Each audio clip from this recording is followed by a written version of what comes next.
Благодаря ви за страхотния отзвук към моите видеа за кръстоцветните бълхи, които бяха в Instagram и YouTube.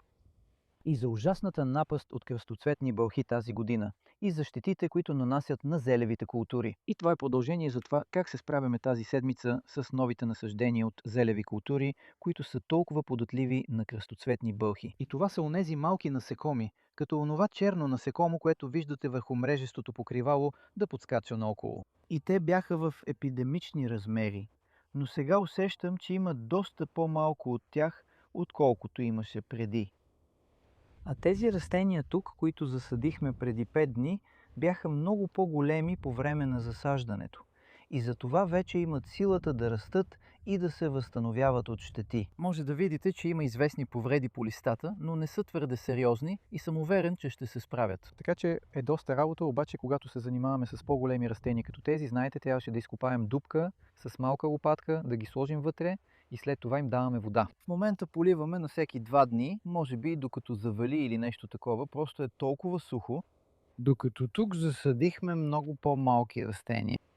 И това покривало не е идеално. Виждаш ли какво има? Това е стара мрежа. Не обичам да изхвърлям тези покривала, но когато са повредени така, не е перфектно.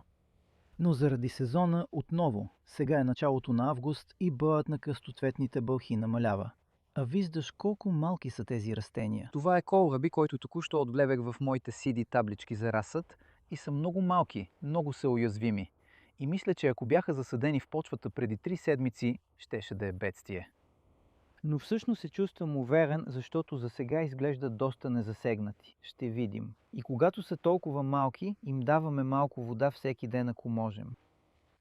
Тази сутрин всъщност разсаждахме тези цикории, така че това са цикории за радичио и можете да видите, че са доста малки растения, но това е добър етап за засаждане. Те се справят без твърде голям стрес от разсаждането и имат мрежа отгоре, която е просто за да държи зайците далеч за всеки случай, защото един заек може много бързо да изяде всички тези разсъчета. Така че различни покривала за различни потенциални проблеми.